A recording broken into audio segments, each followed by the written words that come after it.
Saat ujian semester 1 dihelat, semua siswa tampak tenang mengerjakan soal. Guru pengawas duduk membaca buku sembari menunggu waktu habis. Salah seorang murid terlihat tertekan mengerjakan soal ujian itu hingga jari jemarinya yang cantik tak bisa diam. Sembari mengerjakan, siswi SMA Putri Tipanyari itu mencakar meja sampai jarinya terluka dan berdarah. Gadis itu melangkah pergi meninggalkan kelas tanpa izin. Saat guru pengawas memeriksa jawabannya, ia menulis keluh kesahnya di mana tak ada satupun soal yang bisa dikerjakan. Guru pengawas memanggil siswi itu untuk kembali masuk kelas dan menyelesaikan soal ujian. Sayangnya, gadis itu tak mau berhenti melangkah hingga tiba-tiba semua murid yang berada di luar kelas menyaksikan dengan mata kepalanya sendiri bagaimana temannya tewas bundir. Beberapa guru yang menyaksikan sampai tak bisa berkata-kata lagi dengan kejadian naas di sekolah mereka itu. Film pun dimulai.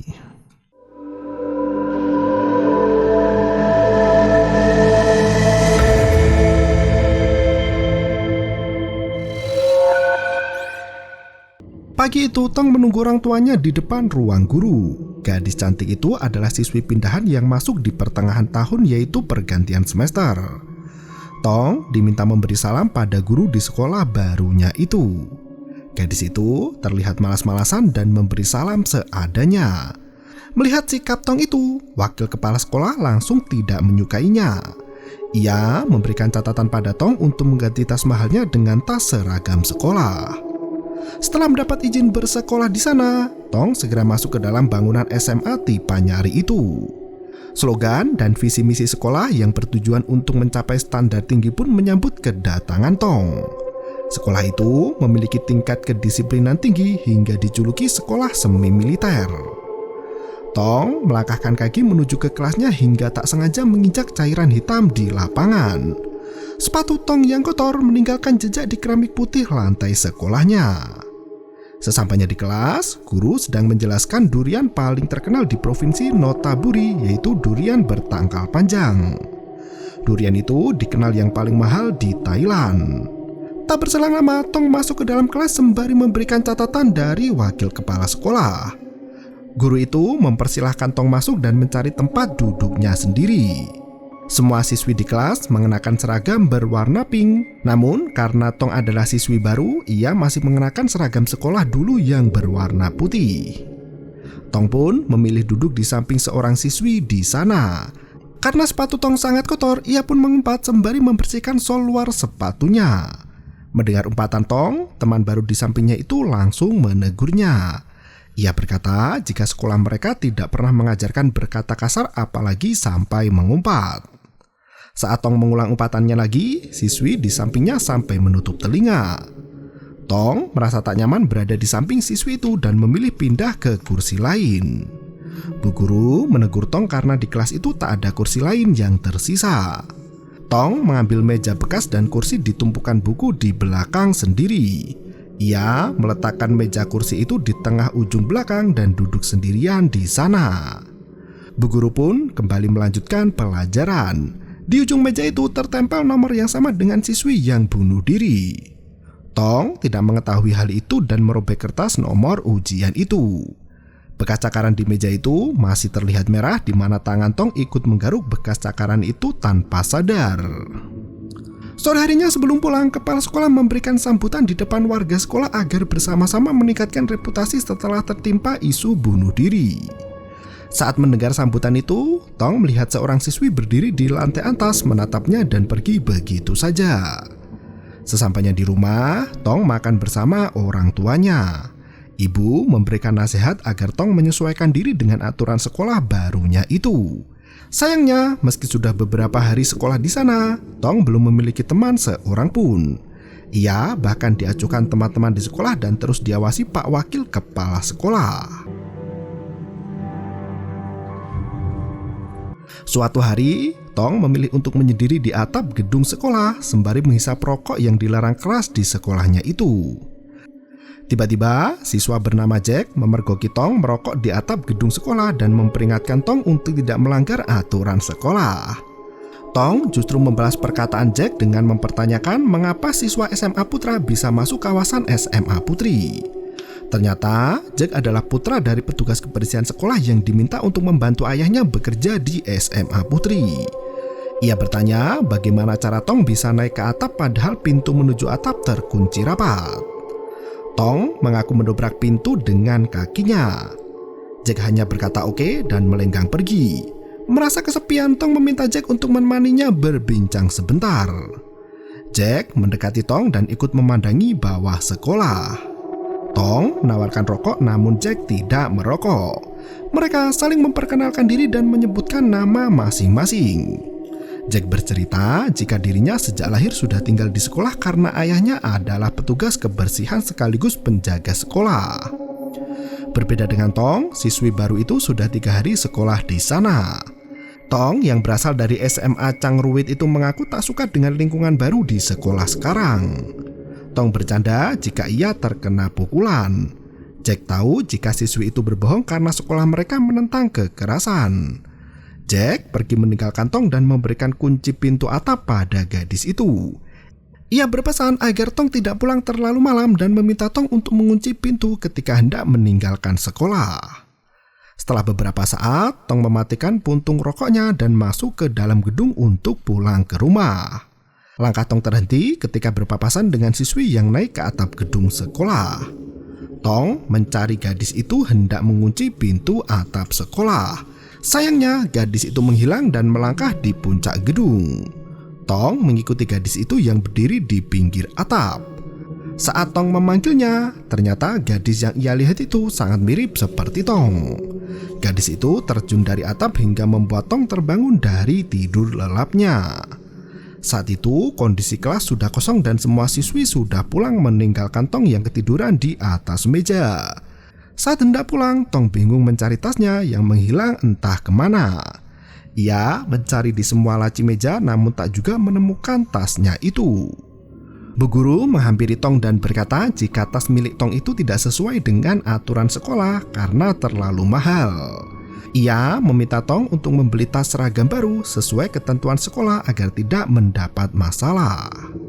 Tong khawatir dengan isi tasnya itu. Bu guru menyuruh Tong untuk segera pulang karena hari semakin gelap. Tong menemukan tasnya di pojok belakang kelas dan mengambil tas itu serta membuang isinya. Setelah Tong pergi, lingkungan sekolah mulai ditutup oleh penjaga dan dikunci rapat. Tong kembali melihat cairan hitam pekat di depan gedung sekolah yang mengotori sepatunya beberapa hari yang lalu. Saat Tong meninggalkan sekolah, terlihat jejak kaki lain yang mengikutinya. Keesokan harinya, Tong belajar membuat puisi abstrak di kelasnya. Secara tidak sadar, Tong menggaruk meja itu hingga jarinya berdarah. Saat Tong memperhatikan tangannya yang terluka, tetesan hitam pekat mengalir membasahi telapak tangannya. Tetesan cairan hitam itu juga membasahi kepala Tong hingga gadis itu merintih ketakutan. Gigi Tong sampai ikutan rontok dan terlepas 2 gigi geraham.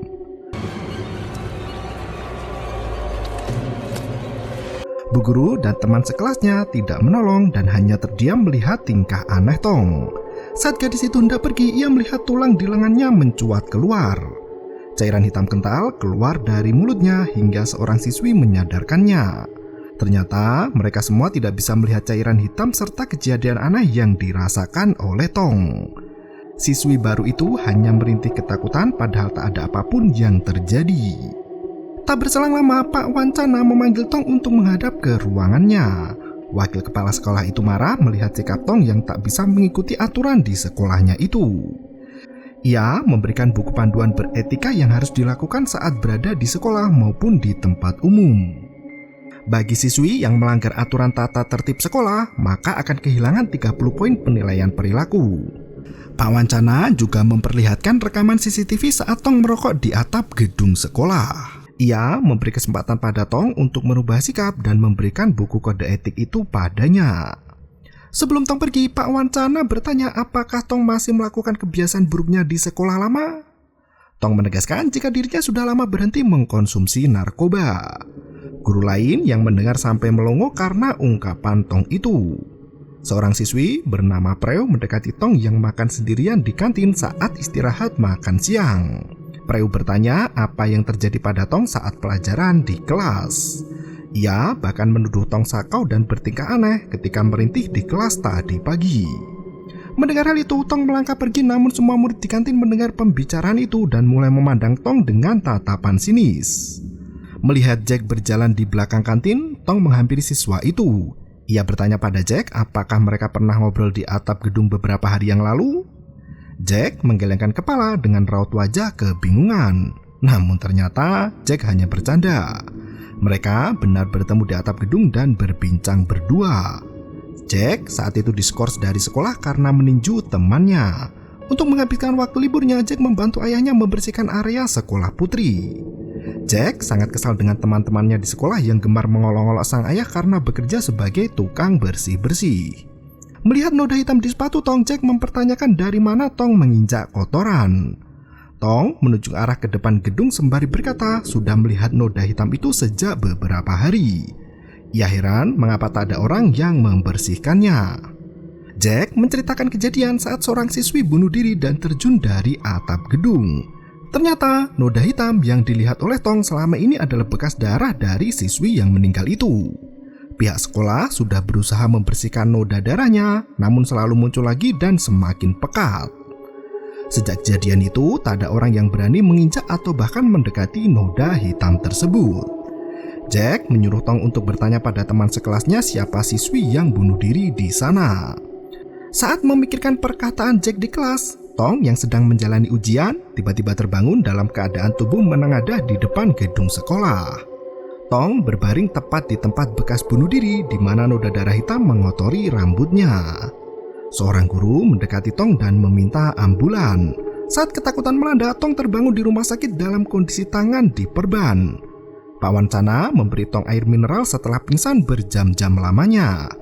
Ia berkata jika Tong terjatuh dari lantai 2. Untungnya Tong masih bisa selamat walaupun tangannya terluka parah hingga patah tulang. Pak Wancana memberikan kertas hasil ujian milik Tong yang isinya sama persis seperti tulisan siswi yang bunuh diri. Ia bertanya bagaimana Tong bisa tahu kejadian bunuh diri siswi bernama Napapron itu. Tepat setelah menulis jawaban seperti itu, Napapron melompat dari atap gedung. Tong melakukan hal yang sama dan melompat dari jendela kelasnya di lantai 2. Tong sama sekali tidak ingat dengan kejadian yang baru saja terjadi. Ia bahkan tak ingat sudah menulis jawaban ngawur di lembar ujiannya.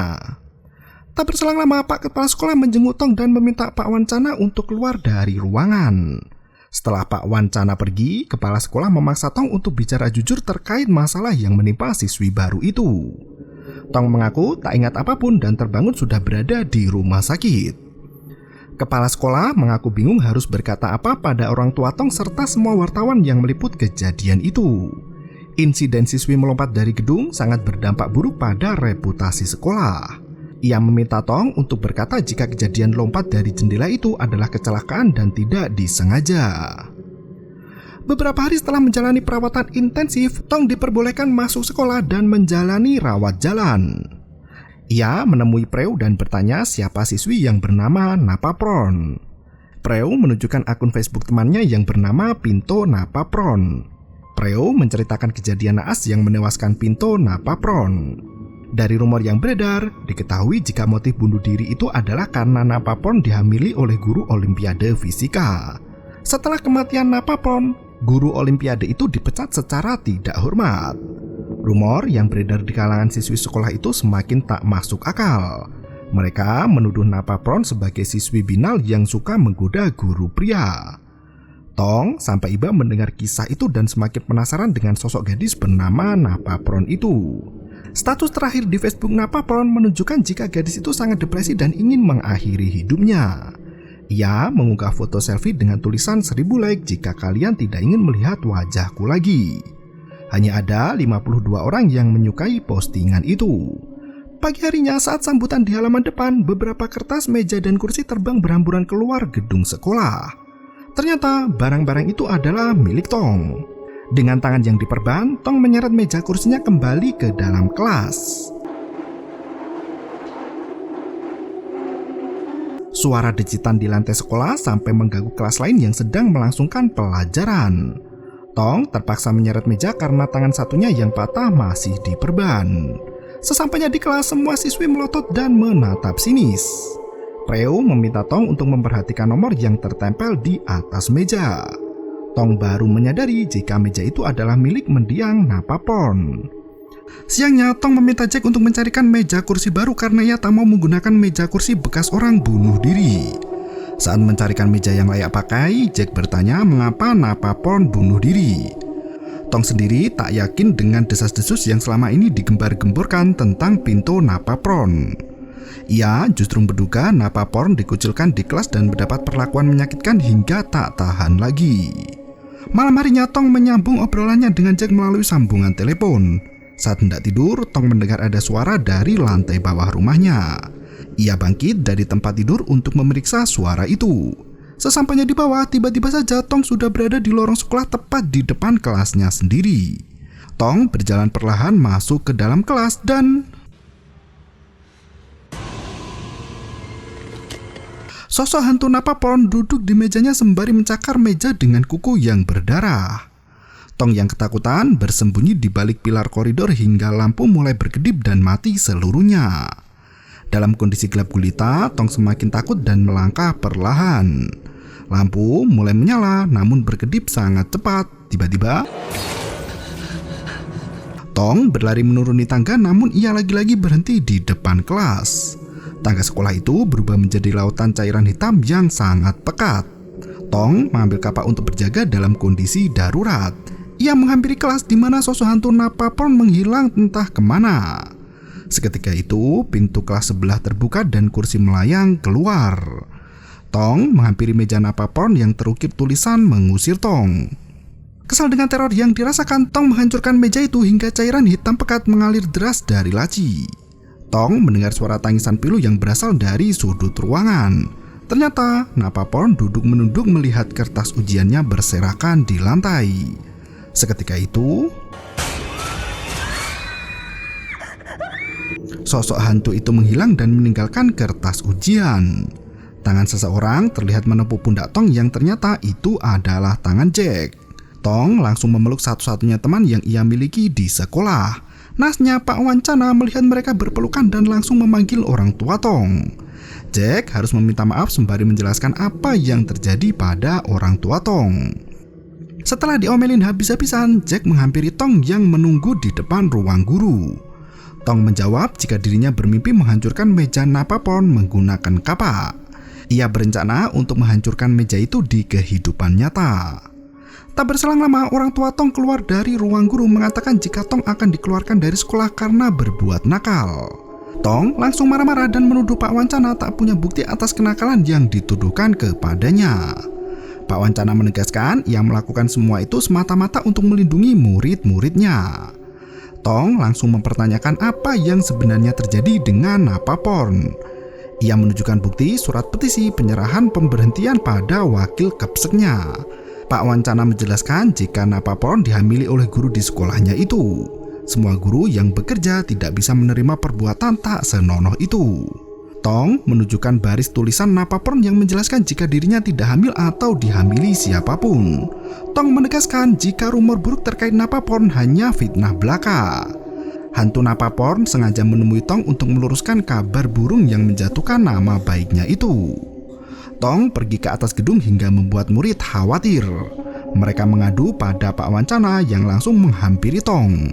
Gadis itu memberikan kapak untuk wakil kepala sekolah sembari berkata jika sepatu Pak Wakepsek bernoda hitam.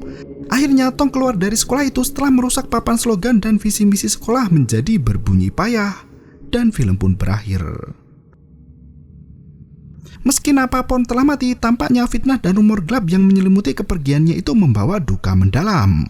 Arwah Napaporn tak bisa tenang hingga menghantui Tong untuk meminta bantuan. Sebagai anak baru, Tong bisa berpikir netral dan jernih, tak seperti teman lainnya yang hanya percaya pada rumor belaka. Tong yang berusaha mengungkap kebenaran pun dikucilkan teman-temannya, bahkan guru yang mengajarnya pun benci tanpa sebab. Meski demikian, Tong tak gentar mencari kebenaran dan mengungkap kebenaran itu demi meluruskan kabar burung yang merebak luas. Entah siapa yang menyebarkan rumor tak benar itu, namun yang pasti arwah orang mati pun tak tenang jika fitnahan terus dilayangkan padanya. Terima kasih dan sampai jumpa. Yo, bermau itu ketara.